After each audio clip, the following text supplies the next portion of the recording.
அஷ்ஹது அல்லா இலாஹ இல்லல்லாஹு வஹ்தஹு லா ஷரீக லஹ் வ அஷ்ஹது அன்ன முஹம்மதன் அப்துஹு வ ரசூலுஹு அம்மா பஅத். அல்லாஹும்ம ஸல்லி அலா முஹம்மதின் வ அலா ஆலி முஹம்மதின் கமா ஸல்லைத அலா இப்ராஹீம வ அலா ஆலி இப்ராஹீம இன்னக ஹமீதும் மஜீத். அல்லாஹும்ம பாரிக் அலா முஹம்மதின் வ அலா ஆலி முஹம்மதின் கமா பாரக்த அலா இப்ராஹீம வ அலா ஆலி இப்ராஹீம இன்னக ஹமீதும் மஜீத். அஸ்ஸலாமு அலைக்கும் வரஹ்மத்துல்லாஹி வபரகாத்துஹு. உஹது போருக்கு பின் நபி அவர்களின் மனநிலை எப்படி இருந்தது, அவர்கள் மேற்கொண்ட அடுத்த கட்ட நடவடிக்கைகள் என்னவாக இருந்தன என்பதை பற்றிய தகவல்களை கடந்த வாரம் நாம சுருக்கமாக பார்த்தோம். இன்ஷா அல்லாஹ் இன்றைக்கு இரண்டாம் பத்ர் போரின் நிகழ்வுகளையும் மற்றும் பாதுகாப்பற்ற சூழ்நிலையில் இருந்த மதீனாவில் எப்படி அமைதி திரும்பியது என்பதை பற்றிய தகவல்களையும் நாம சுருக்கமாக பார்க்கலாம். உஹது போரில் ஏற்பட்ட துக்ககரமான நிகழ்வின் காரணமாக இறை நம்பிக்கையாளர்களை பற்றி பிற மக்களிடம் இருந்த அச்சமும் பய உணர்வும் குறைய ஆரம்பிக்குது. யூதர்களும் நயவஞ்சகர்களும் அதோட கிராம அரபியர்களுக்கும் தங்கள் பகைமையை வெளிப்படையாக முஸ்லிம்கள்கிட்ட காட்ட ஆரம்பிக்கிறாங்க. இதற்கு எடுத்துக்காட்டாக சொல்லணும்னா, அசத் என்ற கோத்திரத்தார் மதீனாவின் மீது கொள்ளையடிக்க திட்டம் தீட்டுறாங்க. அதுபோல கிராமிய அரபியர்களில் அழல் மற்றும் காரா என்ற கோத்திரத்தார்களில் சில பேர் நபி ஸல்லல்லாஹு அலைஹி வஸல்லம் அவர்களை சந்தித்து தாங்கள் இஸ்லாத்தை ஏற்றுக்கொள்வதாக கூறி தங்களுடைய கூட்டத்தார் பலரும் இஸ்லாத்தை ஏற்றுக்க தயாராக இருக்கிறாங்க, அதனால இஸ்லாத்தையும் குர்ஆனையும் கற்றுத்தர உங்கள் தோழர்களை எங்களோட அனுப்பி வையுங்க அப்படின்னு கேட்குறாங்க. நபி அவர்களும் 10 தோழர்கள் அனுப்பி வைக்கிறாங்க. ஆனால் அந்த கிராம அரபியர்கள் சூழ்ச்சி செய்து அந்த நபி தோழர்கள் அனைவரையும் கொன்று விடுகிறார்கள். ஆமிர் இப்னு மாலிக் என்பவர் மதீனாவிலேயே நபி ஸல்லல்லாஹு அலைஹி வஸல்லம் அவர்களை சந்திக்கிறார். அவருக்கு நபி அவர்கள் இஸ்லாமிய அழைப்பு கொடுக்கிறாங்க. ஆனால் அவர் அதை ஏற்றுக்கலை. அதே நேரத்தில் அதை மறுக்கவும் இல்லை. அவர் நபி ஸல்லல்லாஹு அலைஹி வஸல்லம் அவர்கள்ட்ட சொல்றாரு, அல்லாஹ்வின் தூதரே, நஜ்து மக்களை இஸ்லாத்தின் பக்கம் அழைக்க என்னுடன் உங்கள் தோழர்கள் அனுப்புங்க, அந்த மக்கள் அதை ஏற்றுக்கொள்வார்கள் என்று நம்புகிறேன் அப்படின்னு சொல்றாரு. அதற்கு நபி ஸல்லல்லாஹு அலைஹி வஸல்லம் அவர்கள், நஜ்து வாசிகள் என் தோழர்களுக்கு ஆபத்து எதுவும் ஏற்படுத்தலாம் அப்படின்னு நான் பயப்படுறேன் அப்படின்னு சொல்றாங்க. அதற்கு அவர் சொல்றாரு, அல்லாஹ்வின் மீது ஆணையாக நான் அவர்களை பாதுகாப்பேன் அப்படின்னு உறுதி கொடுத்ததுனால நபி ஸல்லல்லாஹு அலைஹி வஸல்லம் அவர்கள் 70 நபி தோழர்களை அனுப்பி வைக்கிறாங்க. இவங்க எல்லாரும் ஃபிஹ்ர் மஊனா என்ற இடத்தை அடைந்து நபி ஸல்லல்லாஹு அலைஹி வஸல்லம் அவர்கள் கொடுத்தனுப்பிய கடிதத்தை ஆமிர் இப்னு துபல் என்ற நஜ்துவாசியிடம் கொடுக்கிறாங்க. கடிதத்தை பிரித்து படிக்காமலேயே அந்த கயவன் கடிதத்தை கொடுத்த நபி தோழரை கொன்றதோடு மட்டும் அல்லாமல் மற்ற நபி தோழர்களை கொல்ல ஆமிர் கிளியார்களையும் ஜுலைன் கிளியார்களையும் அழைக்கிறான். ஆனா ஆமிர் கிளையார்கள் நபி தோழர்களுக்கு பாதுகாப்பு கொடுத்து கொண்டிருப்பதனால அவங்க மறுத்துறாங்க. அதனால இவன் மற்ற கூட்டத்தாரை இணைத்து கொண்டு நபி தோழர்கள் தங்கியிருந்த பகுதிக்கு சென்று அவர்களுடன் சண்டையிட்டு அனைத்து நபி தோழர்களையும் கொன்று விடுகிறார்கள், ஒருவரை தவிர. அவர் பெயர் கஅப் இப்னு ஸைத் இப்னு நஜ்ஜார் ரலியல்லாஹு அன்ஹு. இவர் இறந்து விட்டார் என நினைச்சாங்க, ஆனா இவர் மட்டும் தப்பி விடுகிறார். உஹதுக்கு பின் நடந்த இந்த நிகழ்வுகள் எல்லாம் நபி ஸல்லல்லாஹு அலைஹி வஸல்லம் அவர்களுக்கு பெரும் கவலையை கொடுக்குது. அதனால பல நேரங்கள்ல அதிகமான சஞ்சலத்திலையும் துக்கத்திலையும் இருக்கிறாங்க. அதுபோல உஹது போருக்கு பிறகு யூதர்களுக்கு முஸ்லிம்களை எதிர்ப்பதற்கு துணிவு பிறக்குது. முஸ்லிம்கள் மீது யூதர்கள் பகைமை கொள்வதற்கு மற்றொரு முக்கிய காரணமாக குறைஷிகள் இருந்திருக்கிறாங்க. அது எப்படின்னா, பத்ர் போருக்கு பிறகு நடு கூட்டத்தாருக்கு குறைஷிகள் கடிதம் எழுதுறாங்க, நீங்க மதீனாவில் நல்ல பாதுகாப்போட கோட்டைகளிலும் அரண்களிலும் வாழ்றீங்க, அங்கு குடியேறி இருக்கிற எங்கள் ஊர்வாசிகளிடம் நீங்கள் போர் செய்யணும், அவ்வாறு நீங்கள் செய்யாவிட்டால் நாங்கள் பல வகையிலும் உங்களுக்கு தொல்லைகள் தருவோம். அதன் பிறகு உங்கள் பெண்களை நீங்கள் எங்களிடமிருந்து காப்பாற்றிக் கொள்ள முடியாது அப்படின்னு மிரட்டும் தோணியில செய்தி அனுப்புறாங்க. இதன் பிறகுதான் அந்த நளிர் கூட்டத்தார்கள் நபி அவர்களுக்கு செய்து கொடுத்த உடன்படிக்கைக்கு துரோகம் செய்ய ஆரம்பிக்கிறாங்க. யூதர்களிலேயே கைனுகா கோத்திரத்தார்களுக்கு ஏற்பட்ட கதியை பார்த்து, அதாவது குழப்பம் ஏற்படுத்திக் கொண்டிருந்த இந்த கைனுகா கூட்டத்தார நபி ஸல்லல்லாஹு அலைஹி வஸல்லம் அவர்கள் மதீனாவை விட்டு வெளியேற உத்தரவிட்டதனால அவர்கள் ஷாம் தேசம் போய்விட்டார்கள். கைனுகாவுடைய இந்த நிலையை பார்த்து அடங்கியிருந்த நளிர் கூட்டத்தாருக்கு இப்போ அந்த பயம் குறைந்து தம்முடைய பகைமையும் குரோதத்தையும் அவ்வப்போது முஸ்லிம்கள் மீது வெளிப்படுத்த ஆரம்பிக்கிறாங்க. இவர்களுக்கும் முஸ்லிம்களுக்கும் உடன்படிக்கை இருந்தும் அதை பற்றி கொஞ்சமும் கவலைப்படாம முஸ்லிம்களுக்கு எதிராக சூழ்ச்சி செய்வதிலையும் சதித்திட்டம் தீட்டுவதிலும் ஈடுபட ஆரம்பிக்கிறாங்க. இறுதியாக நபி அவர்களை கொல்வதற்கும் சூழ்ச்சி செய்ய ஆரம்பிக்கிறாங்க. ஒரு சமயம் நபி ஸல்லல்லாஹு அலைஹி வஸல்லம் அவர்கள் யூதர்களை சந்திக்க நேரும் போது அந்த சந்தர்ப்பத்தை பயன்படுத்தி அவர்களை கொன்றுவிட சதித்திட்டம் தீட்டுறாங்க. அந்த நேரத்தில் நபி ஸல்லல்லாஹு அலைஹி வஸல்லம் அவர்களுடன் அபூபக்கர் ரலியல்லாஹு அன்ஹு, உமர் ரலியல்லாஹு அன்ஹு, அலி ரலியல்லாஹு அன்ஹு மற்றும் சில தோழர்களும் இருந்தாங்க. இப்போ யூதர்கள்ல ஒருத்தர் திருகை கல்லை எடுத்து வீட்டு கூரைக்கு மேலே ஏறி முகமதின் தலை மீது போட்டு தலையை நசுக்கி கொன்று விடலாம் அப்படின்னு ஆலோசனை சொல்றோம். அதை மற்ற யூதர்களும் ஏற்றுக்கிட்டு அதன்படி செய்ய தயாராகிறாங்க. இந்த சதித்திட்டத்தை அல்லாஹ் ஜிப்ரீல் அலைஹிஸ்ஸலாம் அவர்களின் மூலமாக நபி அவர்களுக்கு அறிவிக்கிறான். யூதர்களுக்காக காத்து கொண்டிருந்த நபி ஸல்லல்லாஹு அலைஹி வஸல்லம் அவர்கள் உடனடியாக தம் தோழர்களை அழைத்து கொண்டு திரும்பிடுறாங்க. இந்த சம்பவத்திற்கு பின்பு நபி ஸல்லல்லாஹு அலைஹி வஸல்லம் அவர்கள் நளிர் கூட்டத்தார்களுக்கு தகவல் சொல்லி அனுப்புறாங்க. மதீனாவில் இருந்து வெளியேறி விடுங்கள், இனிமேல் நீங்கள் எங்களுடன் மதீனாவில் தங்கக்கூடாது. 10 நாட்கள் மட்டும் அவகாசம் தருகிறேன். அதற்கு மேலும் உங்களில் யாராவது மதீனாவில் தங்கியிருந்தால் அவர்கள் கழுத்து வெட்டப்படும் அப்படின்னு கண்டிப்புடன் சொல்லி அனுப்புறாங்க.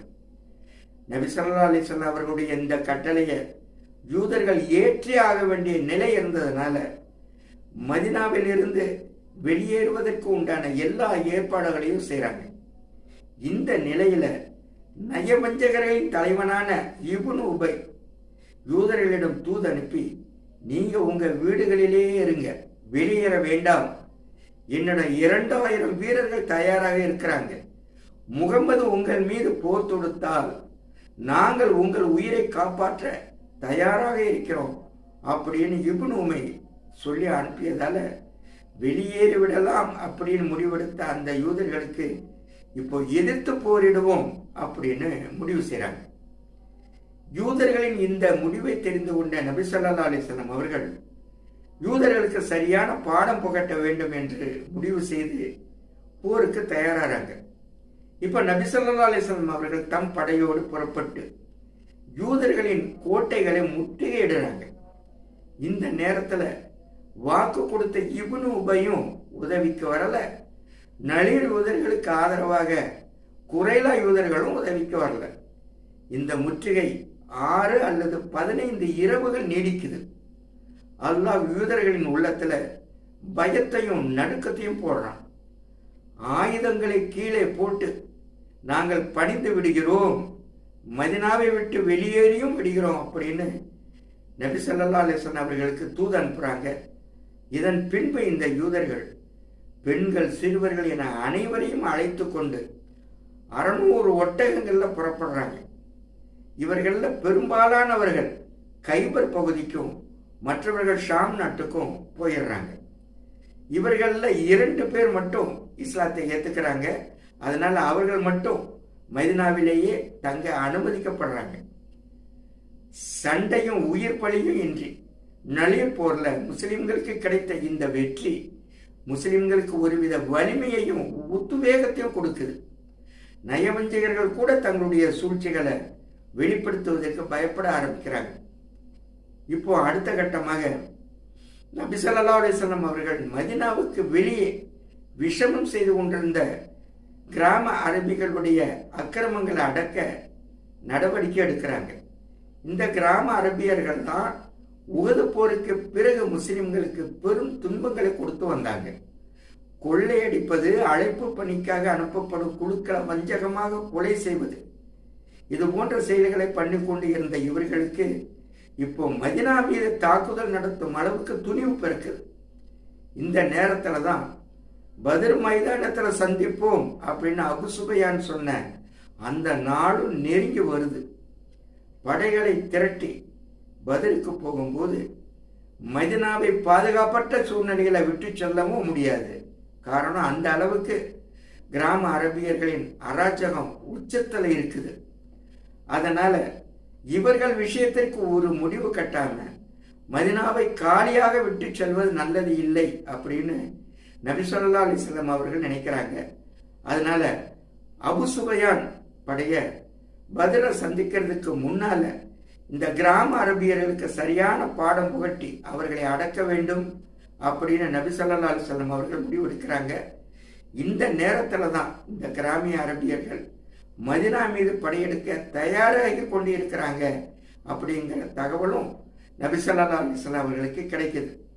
இந்த செய்தி கிடைச்சதும் நபி ஸல்லல்லாஹு அலைஹி வஸல்லம் அவர்கள் ஒரு படையை திரட்டி கொண்டு இந்த கிராம அரபியர்கள் வசித்து வரக்கூடிய நஜிது பகுதியில் உள்ள கிராமங்களுக்கு போய் அவர்களை தங்கள் படை வீரர்களாக சுற்றி வளைக்கிறாங்க. இதை பார்த்த உடனே அவங்க தங்களுடைய வீடுகளை காலி செஞ்சுட்டு தப்பித்துக் கொள்வதற்காக மலை உச்சிகளுக்கு ஓடுறாங்க. இப்போ முஸ்லிம்கள் அவர்களை மிரட்டி அவர்கள் உள்ளங்கள்ல முஸ்லிம்கள் பற்றிய அச்சத்தை ஏற்படுத்திவிட்டு மதீனாவுக்கு திரும்புறாங்க. இவ்வாறாக கிராம அரபியர்களின் அட்டுழியத்தை ஒழிச்ச பிறகுதான் நபி ஸல்லல்லாஹு அலைஹி வஸல்லம் அவர்கள் அபு சுஃபியான் படையை எதிர்கொள்ள தயாரிப்புகள் செய்ய ஆரம்பிக்கிறாங்க. இப்போ அபு சுஃபியான் குறிப்பிட்ட அந்த நாள் வருது. ஹிஜ்ரி 4 ஷாபான் மாதம், கிபி 626 ஜனவரி மாதம். நபி ஸல்லல்லாஹு அலைஹி வஸல்லம் அவர்கள் 1500 தோழர்கள் மற்றும் 10 குதிரைகளுடன் பத்ரை நோக்கி புறப்படுறாங்க. மக்காவில் அபு சுஃபியான் 2000 வீரர்கள் மற்றும் 50 குதிரைகளுடன் அவரும் பத்ரை நோக்கி புறப்படுகிறார். அபு சுஃபியான் புறப்படும் போதே போரின் முடிவு எப்படி இருக்கும் அப்படின்னு ஆழ்ந்த சிந்தனையிலேயே தான் பயணம் செய்கிறார். அவருடைய உள்ளத்துல ஒரு விதமான அச்சம் ஏற்படுது. அவருடைய படை மர்லூர் லஹ்ரான் என்ற இடத்துக்கு வந்த உடனே அவரது மன உறுதி முழுவதுமாக தளர்ந்து விடுகிறது. திரும்பி செல்வதுதான் நல்லது அப்படின்னு அவர் முடிவெடுத்துட்டு குறைஷிகளை நோக்கி சொல்றாரு, குறைஷிகளே, இது மிகவும் பஞ்சமான ஆண்டாக இருக்குது. அதனால இந்த ஆண்டு நமக்கு சாதகமானதாக இருக்காது அப்படின்னு நான் நினைக்கிறேன். நாம நல்ல பசுமையான செழிப்பான காலத்துல போர் செய்யலாம் அப்படின்னு சொல்றார். உண்மையிலேயே இந்த படையினர் அனைவரும் பயத்துல உள்ளுக்குள்ள நடுங்கி கொண்டுதான் இருந்தாங்க. இப்ப அபு சுஃபியான் இந்த யோசனையை சொன்ன உடனே அவங்க பிடிவாதம் பிடிக்காம எந்த விதமான ஆட்சேபனையும் செய்யாம அந்த யோசனையை ஏற்றுக்கொண்டு மக்காவை நோக்கி திரும்பிடுறாங்க. அங்கே முஸ்லிம்கள் பத்ர் மைதானத்துல 8 நாட்கள் தங்கி வியாபாரம் செய்றாங்க. அதுவரையிலும் எதிரிகள் பத்ர் மைதானத்திற்கு வராததுனால சண்டை ஏதுமின்றி இவர்களும் திரும்பிடுறாங்க. இந்த நிகழ்வுக்கு பிறகு மறுபடியும் முஸ்லிம்கள் மீது மக்களுக்கு பயமும் மரியாதையும் ஏற்படுது. அதனால நிலைமைகள் அனைத்தையும் முஸ்லிம்கள் மறுபடியும் தங்களுடைய கட்டுப்பாட்டுக்குள் கொண்டு வந்துடுறாங்க. அதனால மதீனாவிலும் அதை சுற்றியுள்ள இடங்களிலும் அமைதி மற்றும் பாதுகாப்பு மிக்க சூழ்நிலை ஏற்படுது. இந்த நேரத்துல தான் நபி ஸல்லல்லாஹு அலைஹி வஸல்லம் அவர்கள் அரபு நாடு முழுவதையும் முஸ்லிம்களின் கட்டுப்பாட்டுக்குள் கொண்டு வருவதற்கான வியூகங்களை வகுக்க ஆரம்பிக்கிறாங்க. அதுபோல முஸ்லிம்களை நேசிப்பவர்களும் எதிர்ப்பவர்களும் முஸ்லிம்களின் பலத்தை அறிந்து கொள்வதற்காக எல்லா அரபிய பகுதிகளுக்கும் சென்று வர நபி ஸல்லல்லாஹு அலைஹி வஸல்லம் அவர்கள் இந்த கால அவகாசத்தை பயன்படுத்துறாங்க. இப்போ 2வது தடவையாக பதில்ல இருந்து திரும்பி 6 மாதங்கள் ஆகுது. இந்த நிலையில ஷாம் நாட்டிற்கு பக்கத்தில் உள்ள தூமத்துல் ஜந்தல் என்ற இடத்துல வாழக்கூடிய கோத்திரத்தார்கள் வழிபறி கொள்ளையடிப்பது போன்ற செயல்களில் ஈடுபடுவதாகவும் அவர்கள் மதினா மீது தாக்குதல் நடத்த ஒரு பெரும் கூட்டம் ஒன்றை தயார் செய்து வருவதாகவும் நபி ஸல்லல்லாஹு அலைஹி வஸல்லம் அவர்களுக்கு செய்து வருது. இப்போ நபி ஸல்லல்லாஹு அலைஹி வஸல்லம் அவர்கள் 1000 முஸ்லிம்களோட ஹிஜ்ரி 5 ரபியுல் அவ்வல் பிறை 25 அன்று தூமத்துல் ஜந்தல் நோக்கி கிளம்புறாங்க. மதுகூர் என்ற நபரை தனக்கு வழிகாட்டியாகவும் தன்னோட நபி அவர்கள் அழைத்து கொண்டு போறாங்க. முஸ்லிம்கள் வரும் தகவல்களை தெரிந்து கொண்ட அந்த மக்கள் தங்களுடைய இருப்பிடங்களை காலி செய்துவிட்டு தப்பி ஓடுறாங்க. சில பேர் முஸ்லிம்களை எதிர்த்து மரணித்தும் விடுகிறார்கள். நபி ஸல்லல்லாஹு அலைஹி வஸல்லம் அவர்களுடைய இது போன்ற மதிநுட்பமான தீர்க்கமான நடவடிக்கைகளால மதீனாவும் அதன் சுற்றுப்பகுதிகளும் அமைதி நிறைந்த நகரமாக மாறுது. நயவஞ்சகர்களும் அடங்கி அமைதியாகிறாங்க. வெளியேற்றப்பட்ட கைனுகா மற்றும் நடு யூதர்களை தவிர குறைலா வம்ச யூதர்கள் நபி அவர்களிடம் செய்து கொண்ட ஒப்பந்தங்களையும் உடன்படிக்கைகளையும் ஒழுங்காக நிறைவேற்றி வர்றாங்க. கிராம அரபியர்களும் தங்களுடைய அட்டுழியங்களையும் வம்புத்தனத்தையும் அடக்கி கொண்டு முஸ்லிம்களுக்கு பணிந்து நடந்து வர்றாங்க. மக்காவில் இருந்த குறைஷிகளும் முஸ்லிம்கள் மீது தாக்குதல் நடத்தும் திட்டத்தை கைவிட்டு விட்டு ஒதுங்கிக் கொள்றாங்க. இந்த சாதகமான சூழ்நிலையை முஸ்லிம்கள் இஸ்லாமிய அழைப்பு பணியை செம்மையாக நிறைவேற்றக்கூடிய ஒரு நல்ல வாய்ப்பாக பயன்படுத்த ஆரம்பிக்கிறாங்க.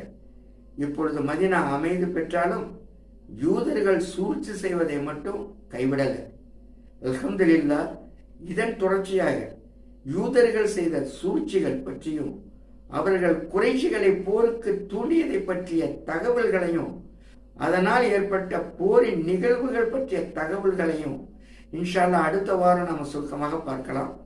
இப்பொழுது எதை நாம் கேட்டோமோ அதை புரிந்து கொண்டு அதை நினைவில் வைத்துக் கொள்ளும் சக்தியை வல்ல ரஹ்மான் நமக்கு தந்தருள் புரிவானாக. அஸ்ஸலாமு அலைக்கும் வரஹ்மத்துல்லாஹி வபரகாத்துஹு.